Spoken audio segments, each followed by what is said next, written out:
समंदर अगर शराब होते तो सोचो कितने बवाल होते। ये दिल अगर बेनकाब होते तो सोचो कितने बवाल होते। हम तो अच्छे थे पर दुनिया ने हमेशा समझा बुरा। हम अगर सच में खराब होते तो सोचो कितने बवाल होते। आज ये लाइनें इसलिए याद आई क्योंकि आज का हमारा एस्ट्रोलॉजी का टॉपिक ही कुछ ऐसा है। आज हम बताएंगे आपको कि अपनी कुंडली से या किसी की भी कुंडली से आप कैसे ये जान जाते हो कि इसकी पब्लिक इमेज क्या है। लोग इसे अच्छा समझ रहे हैं, बुरा समझ रहे हैं, ढोंगी समझ रहे हैं, विद्वान समझ रहे हैं, लूजर समझ रहे हैं या विनर समझ रहे हैं। आपको बाकी के लोग किस तरह से देखते हैं अपनी खुद की कुंडली से आप जान सकते हैं। तो अपनी खुद की कुंडली कैसे देखें सीरीज का ये अगला वीडियो है जहां पर हम आरूढ़ लग्न की बात करेंगे। इसे आरूढ़ लग्न भी कहते हैं, आरुध्य लग्न भी कहते हैं। आप इनमें से कोई भी नाम जो आपका फेवरेट हो आप वो चूज कर सकते हैं। हर बार की तरह इस बार भी अगर आपको अपनी खुद की कुंडली देखनी है तो सबसे बड़ा हथियार आपके पास होना चाहिए और वो है आपकी खुद की कुंडली। ऑनलाइन बहुत सारे फ्री सॉफ्टवेयर अवेलेबल हैं। आप उनमें से किसी पे भी जाकर अपनी बर्थ डिटेल्स डाल सकते हैं और अपनी लग्न कुंडली लेकर वापस इस वीडियो में आ सकते हैं। आप में से ऑलरेडी कई लोगों के पास होगा तो वो अपनी लग्न कुंडली खोल लें और अपने यार दोस्तों की भी खोल लें, रिश्तेदारों की भी खोल लें, तो आपको समझ में आ जाएगा आज सबकी पोल धीरे धीरे खुलने वाली है। अब मैं मानता हूं कि आपके पास अपना हॉरोस्कोप होगा तो आप अपनी स्क्रीन पर देख सकते हैं कि कुंडली कुछ इस तरह से दिखती है जिसे आप लग्न कुंडली बोलते हो। लग्न कुंडली ये हमेशा हम सबका फर्स्ट हाउस होता है। This is always are first house. चाहे मैं हूं, चाहे आप हो, चाहे कोई भी हो, ये हमेशा फर्स्ट हाउस रहेगा और एंटी क्लॉकवाइज चीजें यहाँ पे इंक्रीज होंगी। यानी कि ये फर्स्ट है तो ये सेकंड है, third, fourth, fifth, six, seventh, eighth, ninth, 10th, 11th, 12th, इस तरह से ये हाउसेस डिसाइड होते हैं और ये हमेशा फिक्स रहते हैं। हर किसी की कुंडली में ये बिल्कुल एक जैसे होते हैं। चेंज क्या होता है, आपको अपनी कुंडली में डिफरेंट ये लग सकता है कि यहाँ पर नंबर कुछ अलग लिखा है। यहाँ पे हो सकता है 7 नंबर लिखा हो, 8 नंबर लिखा हो सकता है यहाँ पे 10 नंबर लिखा हो सकता है आपका 5 नंबर लिखा हो। कोई भी नंबर यहाँ पर लिखा हुआ हो सकता है 1 से लेके 12 के बीच में। ये नंबर दोस्तों राशियों के नंबर होते हैं। तो इसे कैसे कहा जाएगा, फर्स्ट हाउस में 5 नंबर की राशि है, इसे इस तरह से देखा जाएगा। अब आपको अगर ये पता करना हो कि 5 नंबर की राशि कौन सी होती है या 3 नंबर की राशि कौन सी होती है, तो यहाँ पर आप देख सकते हो कि मैंने पूरा एक चार्ट बनाकर आपके लिए रखा है जहां पर नंबर लिखे हुए हैं और उस राशि का नाम हिंदी इंग्लिश में लिखा हुआ है। तो अगर यहाँ पे मान लेते हैं 7 लिखा होता तो आप समझ जाते कि 7 नंबर की राशि तुला होती है, तो यहाँ पर फर्स्ट हाउस में तुला राशि है। ठीक, बस इतना छोटा सा कॉन्सेप्ट हमें समझना था। आई होप आप समझ गए होंगे और समझ गए तो कमेंट करिए आपका जो लग्न है, लग्न क्या, फर्स्ट हाउस को लग्न भी बोलते हैं, एसिडेंट भी बोलते हैं, ASC भी लिखा हुआ हो सकता है, इसका मतलब होता है इंग्लिश में एसिडेंट, हिंदी में लग्न। तो आपका लग्न किस राशि का है कमेंट करके जरूर बताइएगा। अब हर एक राशि का एक मालिक होता है, जैसे हर एक घर का एक मालिक होता है वैसे हर एक राशि का एक मालिक होता है और यहां पर मैंने उन मालिकों की डिटेल भी लिखी हुई है। मालिक हमेशा कोई प्लेनेट होगा। तो फॉर एग्जांपल हमारा जो फर्स्ट हाउस है, अब ये फर्स्ट हाउस है ना, यहां पर 10 नंबर लिखा है तो हम कहेंगे फर्स्ट हाउस का मालिक 10 नंबर की राशि का मालिक है और 10 नंबर का मालिक कौन होता है, शनि होता है। तो हम यहां पर यह भी कह सकते हैं कि फर्स्ट हाउस का मालिक शनि है। सिर्फ नंबर से आप बताएंगे। अगर मान लेते हैं यहां पे 3 लिखा होता तो यहां पर आप देखोगे 3 नंबर राशि मिथुन की होती है और मिथुन के मालिक मरकुरी यानी कि बुध ग्रह है। तो यहां पर हम क्या बोलेंगे कि फर्स्ट हाउस का जो लॉर्ड है या फर्स्ट हाउस का जो मालिक है या लग्न का जो मालिक है, सब एक ही चीजें हैं, वो बुध है। तो हमें बस यहीं से हमारे कॉन्सेप्ट की शुरुआत भी होती है। कुंडली में, हर किसी की कुंडली में जो फर्स्ट हाउस होता है वो उसकी पर्सनालिटी, वो कैसा सोचता है अपने आप के बारे में, दुनिया को किस तरह से देखता है, किस तरह से वो उसके विचारों की प्रोग्रेशन होती है, ये सब आपकी कुंडली में फर्स्ट हाउस या फिर जिसे आप लग्न बोलते हो वो बताता है। एक ही चीज़ है दोनों। लेकिन आज हम आरुद्ध लग्न की बात करेंगे और इसको निकालना आना चाहिए। कैसे निकालते हैं आरुद्ध लग्न, आपके फर्स्ट हाउस में जो भी नंबर लिखा हुआ है देखिए कि इसका मालिक कहां पर बैठा है। तो जैसे 4 नंबर के मालिक होते हैं चंद्रमा, ये लिखा हुआ है सामने, सारी चीजें स्क्रीन के सामने, इसलिए आपको कहीं भटकने की जरूरत नहीं है। मान लेते हैं कि ये चंद्रमा बैठा हुआ था यहां पे। अब आपको गिनती गिननी है फर्स्ट हाउस से कि 1 2 3। चंद्रमा फर्स्ट हाउस से 3 कदम दूर बैठा था। अब इतने ही कदम चंद्रमा से आगे भी गिनिए, 1 2 3। तो ये जो फिफ्थ हाउस है दोस्तों, कैसे पता चला? ये देखिए फिफ्थ हाउस होता है ये हो जाएगा आपका आरूढ़ लग्न, आरूढ़ लग्न जो भी बोल लीजिए। एक बार और करके देखते हैं। ले सपोज मानते हैं कि फर्स्ट हाउस में 9 नंबर लिखा था। अब 9 नंबर के मालिक होते हैं जुपिटर, जुपिटर बैठे थे यहाँ पे, तो हम गिनती करेंगे 1 2 3 4 5 6 7 8 9 10 11 12।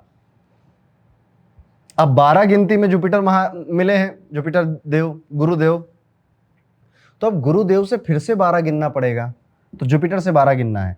1 2 3 4 5 6 7 8 9 10 11 12। अब 11th हाउस, ये देखिए 11th हाउस होता है, ये हो जाएगा आपका आरूढ़ लग्न। तो आप सभी लोग अपना आरूढ़ लग्न निकालना शुरू कर दीजिए, अपना भी निकालिए, अपने रिश्तेदारों का भी निकालिए। एक छोटा सा एग्जाम्पल और लेंगे, इसमें एक एक्सेप्शन भी होता है, उसे भी हम यहाँ पे जानने की कोशिश करेंगे, समझने की कोशिश करेंगे। एक एग्जाम्पल और लेके फिर आगे बढ़ते हैं। जैसे मान लेते हैं यहाँ पे लिखा है नंक 5, तो आपको देखना पड़ेगा सूर्य कहाँ बैठा है। लेट्स सपोज सूर्य इस हाउस में बैठा था, तो 1 2 3 4 5, 5 कदम सूर्य बैठा था, तो सूर्य से 5 कदम गिनना शुरू करिए। 1 2 3 4 5, ये वाला हाउस इस व्यक्ति का आरूढ़ लग्न हो जाएगा। लेकिन इसमें एक अपवाद भी है, बस एक छोटा सा अपवाद है कि आपका आरूढ़ लग्न कभी भी आपका फर्स्ट हाउस या फिर आपका 7th हाउस नहीं होगा। मतलब इसका क्या मतलब है, चलो समझते हैं। For example let's suppose 9 number लिखा था और 9 नंबर का मालिक यहीं पे बैठ जाता, तो अब अपवाद हो गया। अब इस केस में क्या करना है, अगर आपके फर्स्ट हाउस का लॉर्ड फर्स्ट हाउस में ही बैठा है, तो आप 10th हाउस को अपना आरूढ़ लगना मान लीजिए कि ये 10th हाउस मेरा आरूढ़ लगना है। एक अपवाद और है कि आपके फर्स्ट हाउस का लॉर्ड 4th हाउस में अगर बैठा है, मान लेते हैं यहाँ पे मंगल बैठे थे क्योंकि वो 8 नंबर के मालिक है।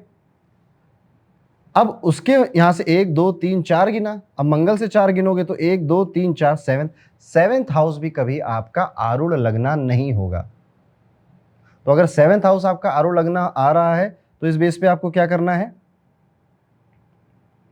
आपको 4th हाउस को अपना आरूढ़ लगना मान लेना है। तो फर्स्ट में 10th को मान लेना है और 7th में 4th हाउस को अपना आरूढ़ लगना मान लेना है।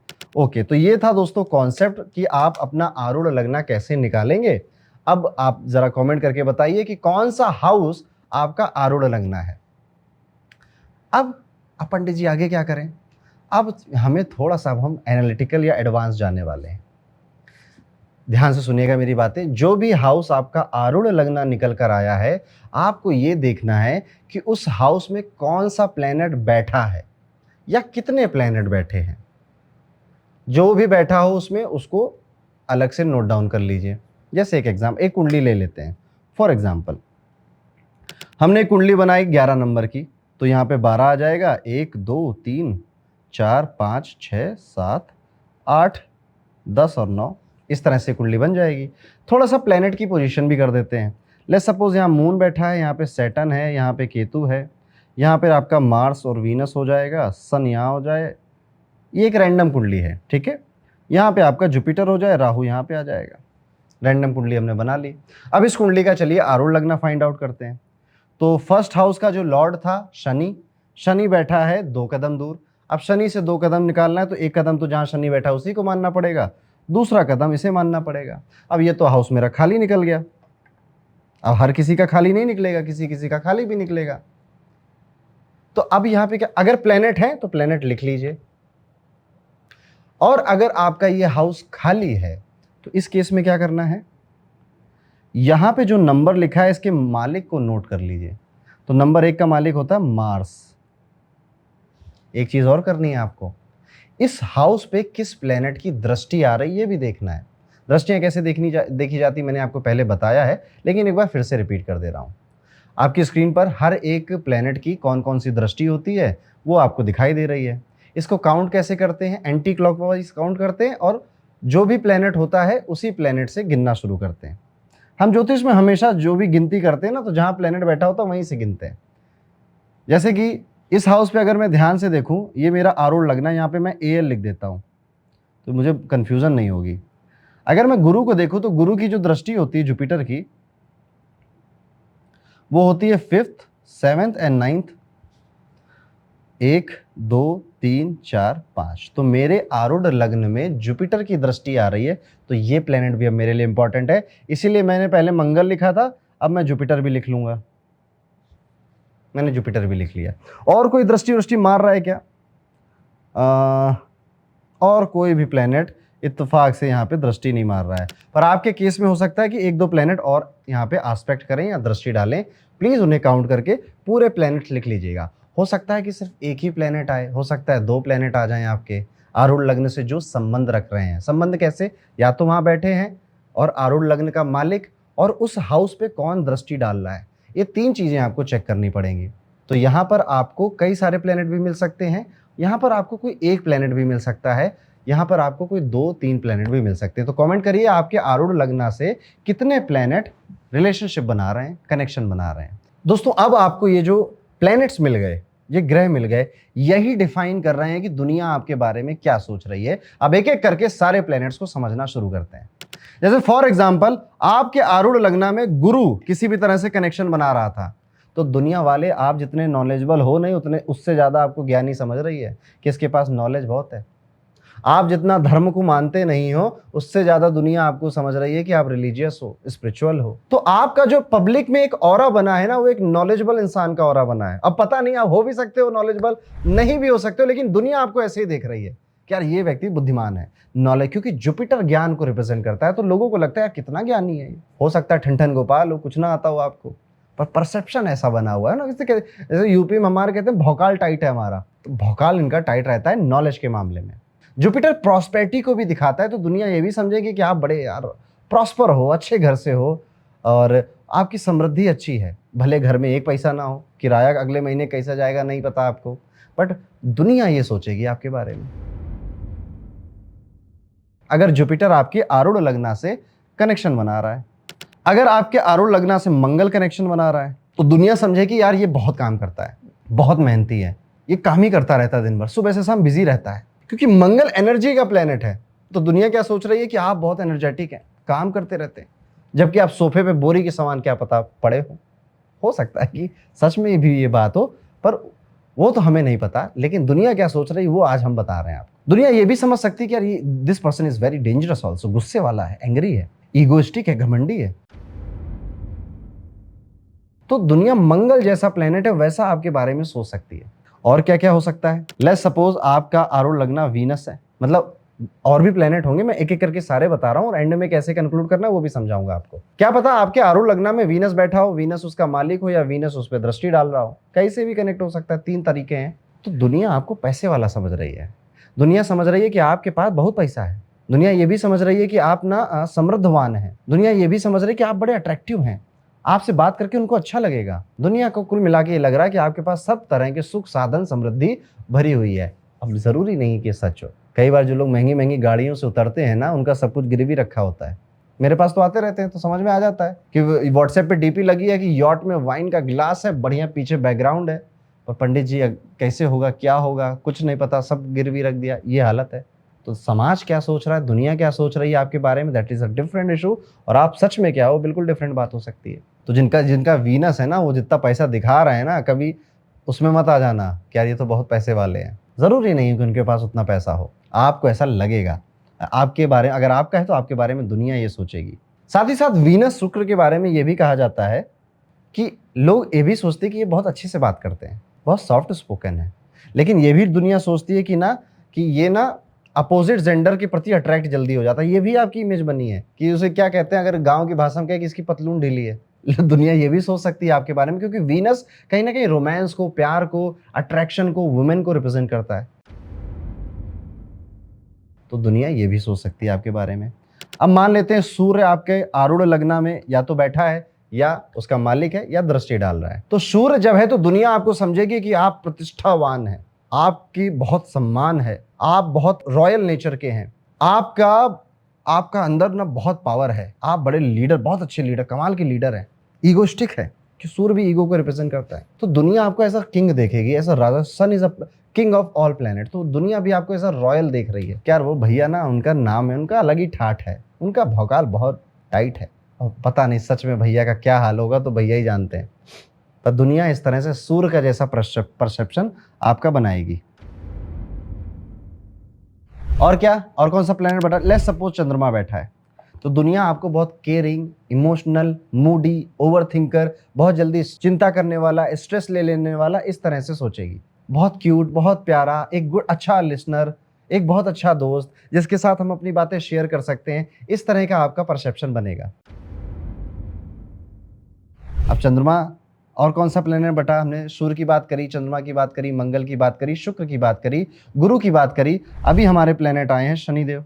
शनिदेव, अगर शनि आपके आरूढ़ लग्न में बैठा है, मालिक है या दृष्टि डाल रहा है, तो दुनिया आपको ना लेट लतीफ समझ सकती है। दुनिया ये समझ सकती है कि आपके पास ना बहुत ज्यादा रिसोर्सेज हैं, आपसे इंफॉर्मेशन ली जा सकती है कि भाई बताओ यार 50,000 में कौन सा मोबाइल आता है, 5 लाख में कौन सी गाड़ी आती है, भाई यार बताओ यार दहेज लेना ठीक बात है या नहीं। तो दुनिया अपने डिसीजन आपसे पूछ के लेने, और आपको ऐसा लग रहा है कि आपके पास बड़ी एक्सपीरियंस है। ये लोगों के मन में आपके लिए परसेप्शन हो सकता है, लेकिन ये भी परसेप्शन है कि भाई मैं 5 मिनट में आया, तो दुनिया को ये भी पता है इसने अगर 5 मिनट बोला तो आएगा 1 घंटे बाद, थोड़ा लेट लतीफ है। दुनिया आपको ये भी बोल सकती है कि यार ये इंसान ना कभी किसी के साथ गलत, शनि न्याय के देवता है, तो आपके बारे में ये हो सकता है कि ये न्याय करेगी, आपको मल्टी टैलेंटेड समझेगी, आपको मल्टीटास्कर समझेगी, आपको फाइनेंस में सोचेगी कि यार इसको स्टॉक की मार्केट की नॉलेज बहुत होगी, फाइनेंस की नॉलेज बहुत होगी, जबकि आपको कुछ ना पता हो, ये भी हो सकता है।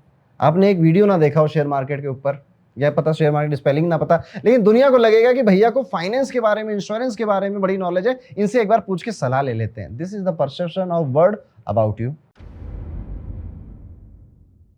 अब हो सकता है कि बुध हो आपका आरूढ़ लग्न में मरकुरी बुध एक छोटा बच्चा है, टीनेजर है, तो दुनिया आपको यंग, एंजॉयमेंट करने वाला, यारों का यार, हंसने खेलने वाला, रिस्क लेने वाला, बिजनेस के बारे में सोचने वाला, बिजनेस स्किल में बहुत अच्छा, बोलने में बहुत अच्छा, कम्युनिकेशन स्किल्स में बहुत माहिर, इस तरह का व्यक्ति समझेगी। दुनिया आपको सुपरस्टिशियस भी समझ सकती है, वहमी भी समझ सकती है, बड़बोला भी समझ सकती है, ये बहुत बोलता है, बहुत बोलता है ये, क्योंकि मरकुरी कम्युनिकेशन, वाणी का देवता है ना, तो लोग यूजुअली बहुत बोलते हैं, तारीफ बहुत करते हैं, तो दुनिया समझेगी कि थोड़ा सा ज्यादा बोल देता है, छोटी चीज को लंबा एक्सप्लेन करता है, लेकिन इंटेलिजेंट है, समझदार है, चालाक है। चालाक भी समझ सकती बुद्ध से, क्योंकि बुद्ध चालाकी को ही रिप्रेजेंट करता है ज्योतिष के अंदर।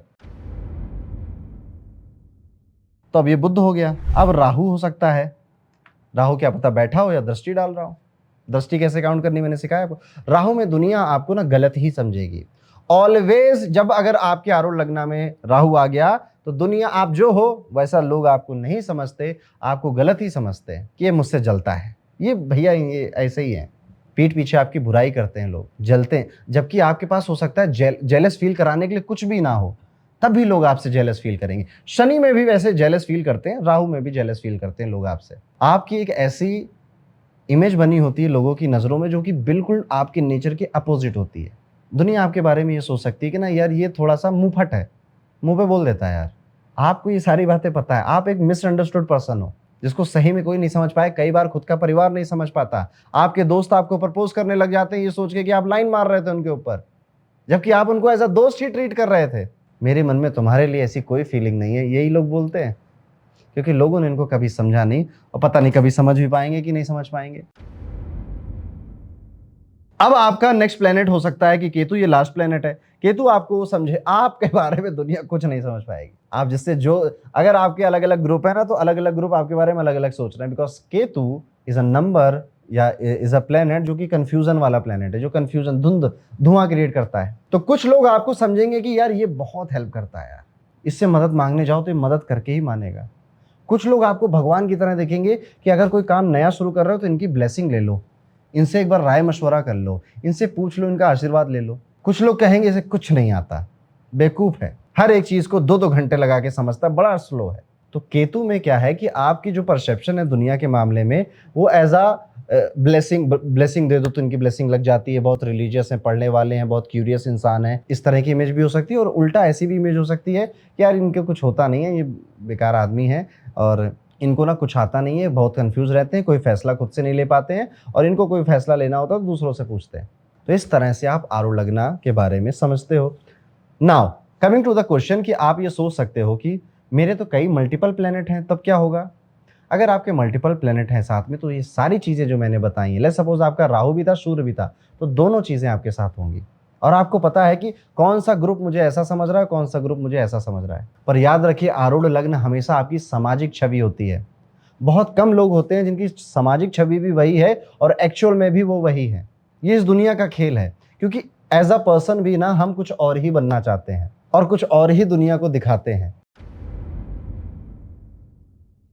कई लोगों को आप जानते होंगे, देखते होंगे, जिनका पूरा व्यापार, जिनका पूरा काम उनकी छवि पर ही निर्भर है। तो कई सारे लोग वो बनकर दिखाते हैं आपके सामने जो वो खुद में एक्चुअल में नहीं है। लेकिन आज का कॉन्सेप्ट अगर आप समझे होगे तो आप उनकी पोल खोल दोगे। तो दोस्तों, आपने कितना रिलेट किया मुझे कमेंट करके जरूर बताइएगा। आपके आरूढ़ लग्न में कौन कौन से प्लैनेट इन्फ्लुएंस कर रहे हैं ये भी कमेंट करके जरूर बताइएगा। और याद रखिएगा, आरूढ़ लग्न का कॉन्सेप्ट बहुत बड़ा है, आज हमने सिर्फ उसका एक पहलू देखा है। तो अगर आप इस वीडियो को लाइक करोगे और अपना फीडबैक दोगे तो मुझे मोटिवेशन मिलेगा कि हम ऐसे ही इंटरेस्टिंग छुपे हुए ज्योतिष के रहस्यों को लेकर आए और उसे सिंपल लेमैन लैंग्वेज में आपको समझाएं। तो अपना फीडबैक जरूर दीजिएगा, चैनल को सब्सक्राइब करिए, बेल आइकन दबा दीजिए। मिलता हूं आपसे अगले वीडियो में, तब तक के लिए राधे राधे।